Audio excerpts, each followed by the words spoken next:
اسی طریقے سے بچیوں کی تربیت میں اس بات کا بھی خیال رکھیں، ان کو بتا دے کہ کون ان کا محرم ہے اور کون غیر محرم ہے۔ خالہ کا لڑکا، پھوپھی کا لڑکا، چاچا کا لڑکا، ماما کا لڑکا، یہ آپ کی بیٹی کے لیے غیر محرم ہے، ان سے پردہ کرنا ہے۔ ہمارے یہاں عام بات ہے، چاچا کا لڑکا گھر میں آتا ہے، ہماری بیٹی سے آمنے سامنے بات کرتا ہے، ہم اس میں کوئی حرج نہیں سکتے۔ عید کا موقع آتا ہے، کتنے گھروں میں چاچا کا لڑکا، چاچا کی لڑکی ایک دوسرے سے مصافحہ کرتے ہیں، خالہ کے لڑکے اور خالہ کی لڑکی ایک دوسرے سے مصافحہ کرتے ہیں۔ حرام ہے یہ، ناجائز ہے یہ۔ اللہ کے پیارے نبی نے فرمایا لَأَن يُطْعَنَ فِي رَأْسِ أَحَدِكُمْ بِمِخْيَةٍ مِّنْ حَدِيدٍ خَيْرٌ لَهُ مِنْ أَن يَمَسَّ امْرَأَةً لَا تَحِلُّ لَهُ، کہ کسی کے سر میں لوہے کی سوئی کو چبھو دیا جائے، یہ اتنی تکلیف کی بات نہیں ہے۔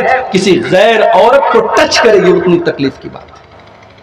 کسی غیر محرم عورت کو ٹچ کرنا یہ اتنا بڑا گناہ ہے کہ سر میں لوہے کی سوئی کو چبھا دیا جائے تو اتنی تکلیف کی بات نہیں ہے۔ میرے بھائیوں، اپنی لڑکیوں کو سکھائیں۔ ہمارے یہاں دیور اور بھابھی کا رشتہ آپ دیکھ لیجیے۔ بھائی سعودی میں کام کر رہا ہے، چھوٹا بھائی گھر میں ہے، چھوٹا بھائی اپنی بھابھی کے سامنے آ رہا ہے، جا رہا ہے، بے تکلفی سے باتیں کر رہا ہے، بیچ میں کوئی پردہ نہیں ہے، کوئی رکاوٹ نہیں ہے، کوئی بندش نہیں ہے۔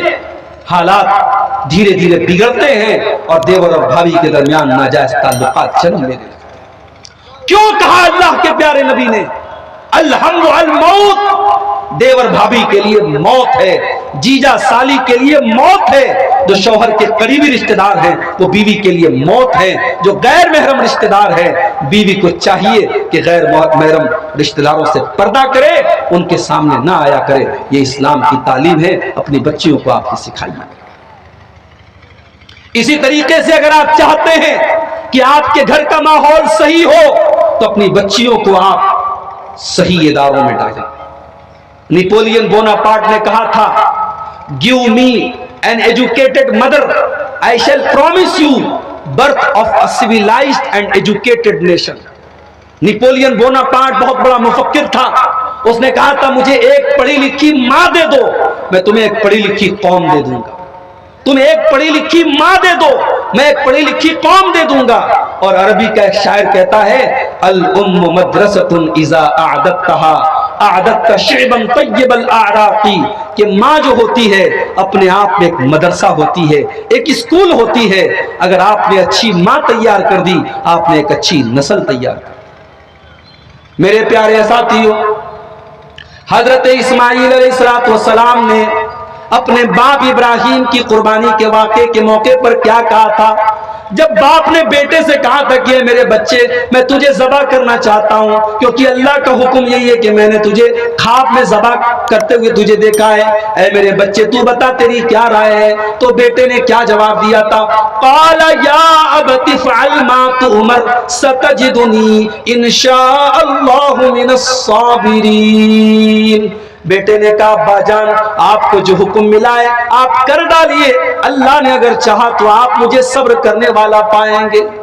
سوال یہ ہے اسماعیل تو اپنے باپ کے ساتھ پلے اور بڑے نہیں ہیں، باپ تو ملک شام میں رہتے تھے، اسماعیل تو مکہ میں اپنی ماں ہاجرہ کے ساتھ رہتے تھے، اسماعیل کو پالا ہے ہاجرہ نے، اسماعیل کی پرورش کی ہے ہاجرہ نے، اسماعیل اتنی بہترین تربیت ان کی کس نے کی ہے؟ باپ نے نہیں کی ہے، ماں نے کی ہے۔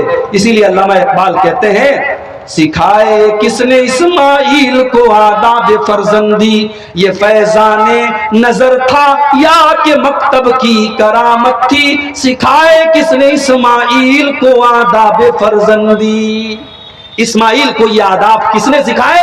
یہ ان کی ماں نے سکھائے تھے۔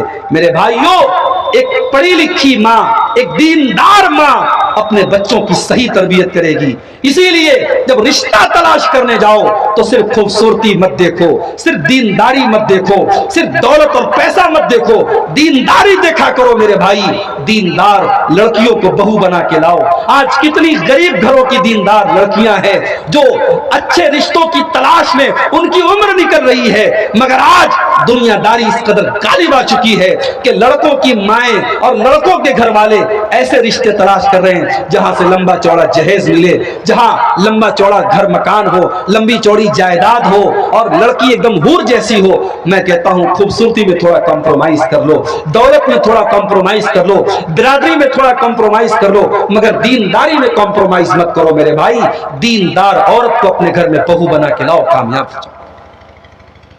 اسی لیے اللہ کے نبی فرماتے ہیں الدنیا کلھا متاع وخیر متاع الدنیا المرأة الصالحہ، دنیا کی سب سے قیمتی دولت نیک عورت ہے، نیک عورت سے بڑی کوئی دولت نہیں ہے۔ اللہ کے نبی فرماتے ہیں لیتخذ احدکم قلبا شاکرا ولسانا ذاکرا وزوجة مومنة تعینہ علی امر الآخرہ۔ او لوگو، تمہیں اگر خزانہ بنانا ہے تو تین چیزوں کو خزانہ بنا لو۔ قلباً شاکرا، اپنے سینے میں ایسا دل پیدا کر لو جو اللہ کا شکریہ ادا کرنے والا ہو۔ وَلِسَانًا ذَاكِرًا، اور ایسی زبان اپنے اندر پیدا کر لو جو اللہ کا ذکر کرنے والی ہو۔ وَزَوْجَةً مُؤْمِنَةً تُعِينُهُ عَلَىٰ أَمْرِ الْآخِرَةِ، اور ایسی بیوی اپنے گھر میں لے آؤ جو دین کے کاموں میں تمہاری مدد کرے۔ دیندار عورت میرے بھائی آپ کی بری عادتوں کو چھوڑا سکتی ہے۔ سگریٹ پینے والے شوہر کی سگریٹ چھوٹ سکتی ہے، شراب پینے والے شوہر کی شراب چھوٹ سکتی ہے، زنا کرنے والے شوہر کی زنا چھوٹ سکتی ہے، اگر بیوی طے کر لے، بیوی ارادہ کر لے۔ فرعون جیسے ظالم کی بیوی نے بھی جب اپنے شوہر سے کہا تھا، جب موسیٰ علیہ السلام کو گود میں لے کے کہا تھا کہ اس کو پال لیتے ہیں، اس کو اپنا بچہ بنا لیتے ہیں، تو فرعون کا دل بھی نرم ہو گیا اور فرعون نے کہا ٹھیک ہے۔ فرعون جیسا ظالم بھی اپنی بیوی کی بات مان گیا۔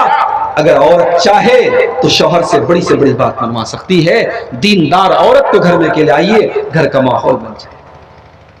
لڑکیوں کی تربیت میں ایک بات کا اور خیال رکھیے میرے بھائی، بچپن سے لڑکی کو یہ بتائیے کہ تیرا کام گھر سنبھالنا ہے۔ ہمارے یہاں اس کو بڑا عیب مانا جاتا ہے۔ لڑکیاں جب تھوڑا کالج وغیرہ میں پڑھنے لگتی ہیں تو ان کے دماغ میں یہ بھوت بھی چڑھنے لگتا ہے کہ ارے یہ چولہا چوکی کرنا ہم کو نہیں ہے، یہ گھر سنبھالنے کے لیے ہم پیدا نہیں ہوئے۔ عورت گھر سنبھالنے ہی کے لیے پیدا ہوئی ہے۔ عورت کا اصل کام گھر سنبھالنا ہی ہے۔ اس نے گھر سنبھال کر کے امام بخاری جیسے بچوں کو جنم دیا ہے، اس نے گھر سنبھال کر کے ابن تیمیہ جیسے بچوں کو جنم دیا ہے، حضرت فاطمہ نے گھر سنبھال کر کے حسن و حسین کو جنم دیا ہے۔ گھر سنبھالنا یہ عورت کی کوئی توہین نہیں ہے، عورت کی عزت ہے، عورت کا مقام اسی میں ہے۔ اسی لیے شاعر کہتا ہے تو چراغ خانہ تھی اب رونق محفل ہوئی، تو چراغ خانہ تھی اب رونق محفل ہوئی، دیکھ کے گوہر تو نے کر لیے خزف ریز قبول، تو نے قیمتی گوہر دے کر کے، جواہرات دے کر کے تو نے پتھر لے لیے۔ اللہ نے تجھ کو گھر کی زینت بنایا تھا، تجھے گھر کی رانی بنایا تھا، تجھے گھر کی ملکہ بنایا تھا، تو لوگوں کے منورنجن کا سادھن بن گئی، تو کبھی ہوائی جہاز میں مسافروں کا دل بہلانے والا سامان بن گئی، کبھی ایئرپورٹ پر لوگوں کو اپنا دل مائل کرنے کا ذریعہ بن گئی، اپنی خوبصورتی کے ذریعے لوگوں کے نظر کا، لوگوں کے دل و دماغ کی سکون پہنچانے کا ذریعہ بن گئی۔ اے عورت تو کیا تھی اور کیا بن گئی؟ اپنی عورتوں کو بتاؤ، اپنی بچیوں کو سکھاؤ کہ تو گھر والی ہے، تیرا کام گھر سنبھالنا ہے۔ اور یہ قرآن کی آیت ہے۔ اللہ فرماتا ہے وَقَرْنَ فِي بُيُوتِكُنَّ وَلَا تَبَرَّجْنَ تَبَرُّجَ الْجَاهِلِيَّةِ الْأُولَىٰ، اے مسلمان عورتوں اپنے گھر کے اندر رہا کرو، اسی گھر کے اندر تمہاری عزت ہے، اسی گھر کے اندر تمہارا سمان ہے۔ اسی لیے ہندی میں عورت کو کہتے گرہنی، پتہ نہیں نیپالی میں کیا بولتے، ہندی میں کہتے گرہنی۔